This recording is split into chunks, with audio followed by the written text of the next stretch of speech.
Yeah. Hey, everybody. Welcome back to Moonburn's IRL Green Room interviews in the fanciest green room that I've ever been in. So we're back at the Lafayette Bar in Easton, Pennsylvania at DJ Brad Scott's Coven event, so this time in March. And we are here with Ronnie Stone and Rosa Luna. Is that correct? Yeah. Yes. Yeah. Yes. Yeah. Yeah. Thank you so much for coming out. Really looking forward to the show tonight because we've seen you a couple times, but every time it's sick as hell, and yeah, I'm really looking forward. It's always better live. You know? Yeah. Thank you. Absolutely. So before I get into it, I may have already said a few things already, but introduce yourselves and where are you both from? I'm Ronnie. I'm from New York. And I'm Rosa. I am from Virginia originally, but I've been in New York for about 15 years now. So Oh, okay, awesome. How do you like New York? I love New York. It's the greatest city in the world. Oh, man. Okay. Yeah, no, I completely agree. Love East Coast. East Coast cities are the best. So who are some of your musical influences? I guess from a songwriting standpoint, I probably Depeche Mode. I really like the Cars. Like Heartbreak City is one of my favorite albums ever. I like, Brian Ferry. Boys and Girls album is amazing. It's influenced me a lot. Stuff like a lot of Madonna records. Yeah. Her stuff's incredible. Yeah. Just like for the actual structural stuff, I would say Jam and Lewis, but for more conceptual, a lot of club music, a lot of tracks, everyone else in the world. I DJ, so I absorb a lot of music that way, and that's just sort of there's just so much music on my Yeah, there's so much good stuff out there. Yeah. Yeah. It's hard to pick your favorite. But yeah, a lot of EBM stuff I really like, new beat. Yeah. Yeah. Nice. Yeah, and Rosa, do you have any, I don't know, just who's some of your favorites? I guess in as far as DJ influences, I feel like Lena Willikins is fucking phenomenal. I love her. Ron Like Hell, Powder, definitely some of my biggest DJ influences. Okay, awesome. That's really cool.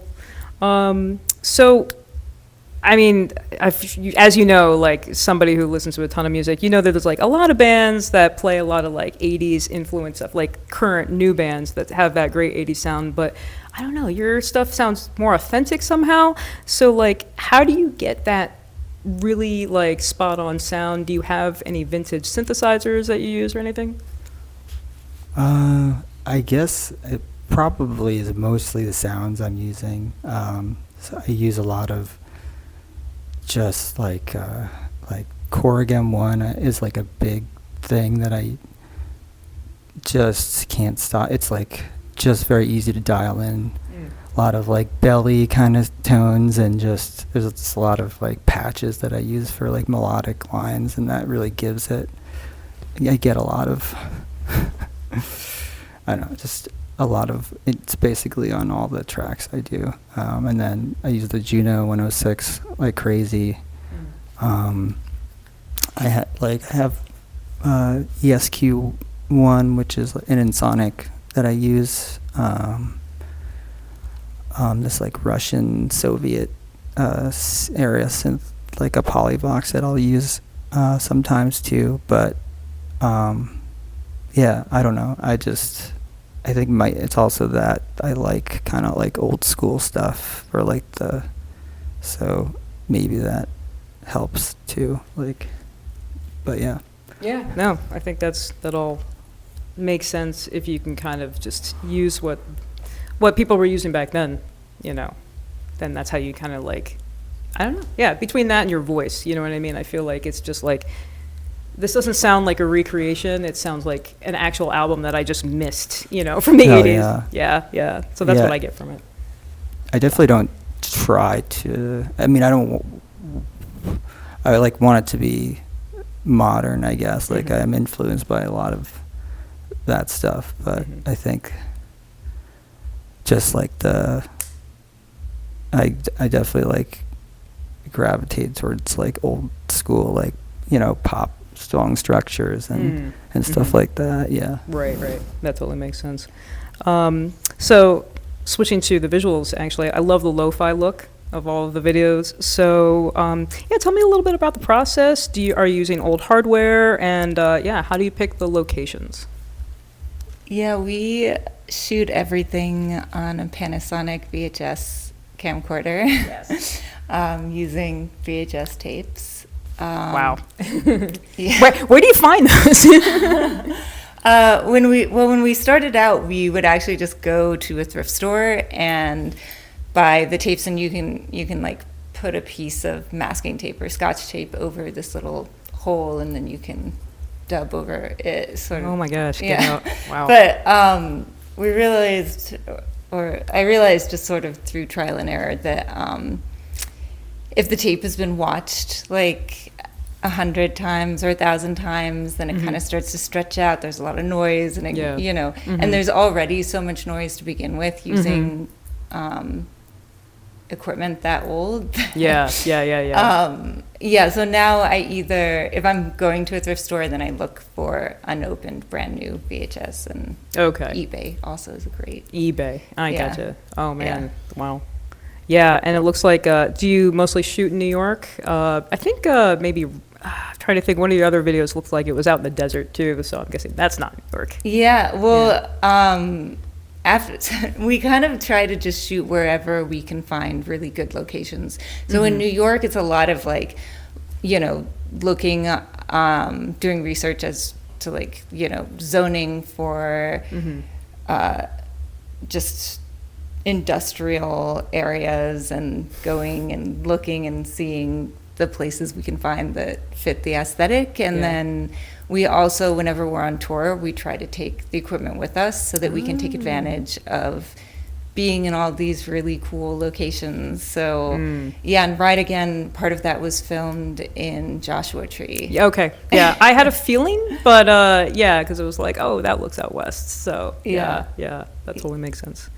I love the look. So if you're filming on maybe some older VHS tapes, I mean, if you get extra artifacts in there, maybe that's a good thing. I don't know. Yeah, and that was sort of our like perspective when we first started, and then I think we realized it's good to have the option to, to start out with like as high fidelity as we can, and then we can always manipulate it later.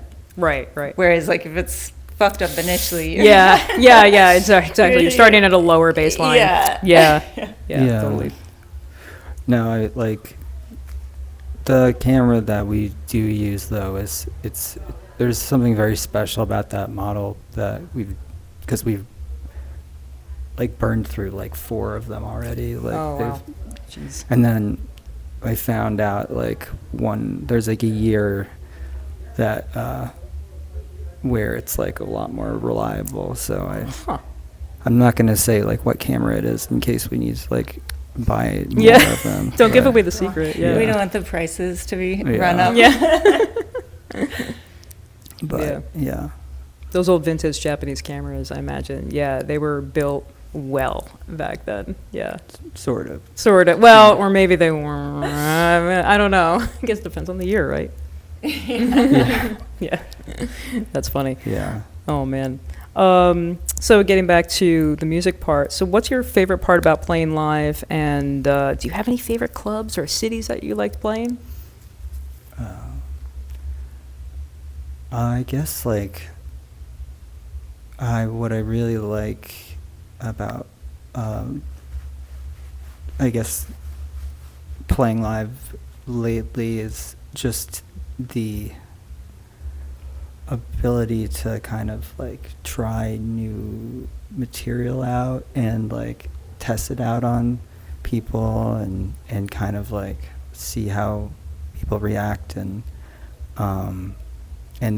also like, you know, we try out alternate versions of tracks. We're working on, like, sometimes we remix some of our own music, like, and it just feels very immediate because the release, Yep. like releasing a record takes like so long now. It's nice to get some like feedback and like hear it out on like a really nice system, and like, yeah, especially because of like the, like, you know, it's I don't know, it's just nice to get that like immediate like feedback, especially like with our like arrangement and stuff. Yeah, that makes sense. Yeah. What were you gonna say? Yeah, I mean, for as far as like the favorite part of playing live, I think for me it's like getting to meet our fans, because we just have so many really, really cool fans. Yeah. And yeah, like really smart, interesting, amazing people. So that's like, it's just cool, and it's kind of like consistent everywhere we go. And I think sort of like Ronnie was saying, that just like when we're playing live and you're up there and you're seeing people respond to it, it just feels really good. It feels awesome. Yeah. And yeah, and then as far as like favorite places, I feel like everywhere has its own vibe, its own unique thing. Everything's different. Yeah. And so, yeah, I mean, I feel like that we've been very fortunate that like we've had very good experiences in every place we've been to so far. Yeah, that's right. I mean, I don't know if you notice a huge difference in the crowd between like West Coast, East Coast, and then also Europe, or any of the other, you know, if I'm missing any place. We haven't been to Europe yet. Oh man.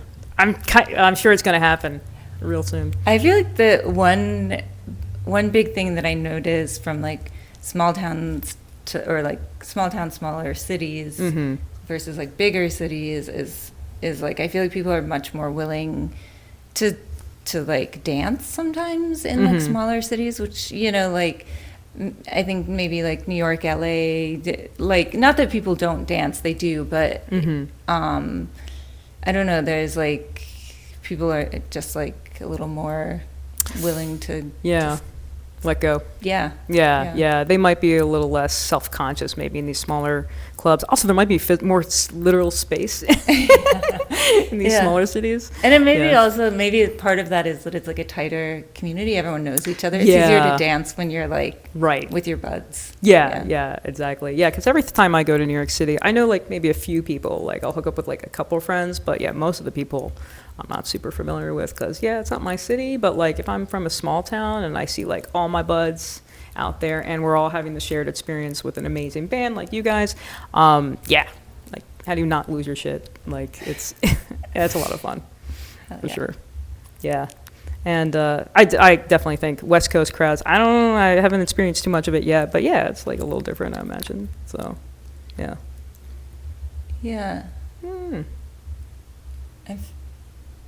It's hard to tell. No, I've had like theories about this, and then they've all been debunked, and I don't know. Just every city has its own like energy, and like it's just I don't know. I've like I'm down for whatever. Yeah. Hey, you're just there to have fun. Yeah, I get it. So you're talking about like playing live, kind of playing some new stuff. Speaking of which, do you have any upcoming releases that you can talk about, or any upcoming shows? You know, nothing that hasn't been announced yet, of course. Yeah, we have some really great shows coming up, actually. We're doing 2 shows with Light Asylum. We're doing... Oh my God, that's great. Wow. April 29th in Baltimore. And May 2nd in Boston. Mm. And then we're doing May 3rd with Madeline Goldstein in New York City. Yes. Yeah. Yeah. Oh, yeah. I know. I love that she's on tour now, and I love that she's coming out east because it's really hard to see her. She's just amazing. She's such an incredible performer. Like, Yeah. just I'm such an Uber Very fan. much, yeah. Yeah, yeah. I mean, all of her new. I can't wait for her to release the rest of her new album. Got a little taste so far. So, but anyway, I don't want to get off on a tangent. So yeah, plug your socials and where can people find all of your music? It's Mhm. HTTPS colon / It's on the World Wide Web. www. Instagram.com. It's this new thing called the World Wide Web, everybody. You won't believe it. / RonnieStone.coffin. Yeah. Don't forget the coffin. Yeah, RonnieStone.coffin is, I think, all of the socials, or Ronnie Stone Coffin, I think. RonnieStone.coffin. Yeah. And then we are on all of the streaming services, but streaming services don't do a great job of supporting small artists. Yeah. So if you're able to, head on over to Bandcamp, buy even your favorite track for a Yep. buck. Yep. And that really does make a huge difference. Absolutely. Yeah, and then you can have it forever. You can download it in as big of a file as you want. And yeah, big supporters of Bandcamp. Even better if you can get it on Bandcamp Friday. Hell yeah. Yeah, yeah. That's awesome. Thank you both again for coming out to Easton, Pennsylvania for DJ Brad Scott's Coven event. I'm so looking forward to the show, and hopefully I'll get some good photos and videos. But yeah. Yeah, we're Yeah. stoked to be here. Thanks for having us. Yeah. Thanks for having us. Thanks so much. All right. Perfect. Thank you. Did you hit record?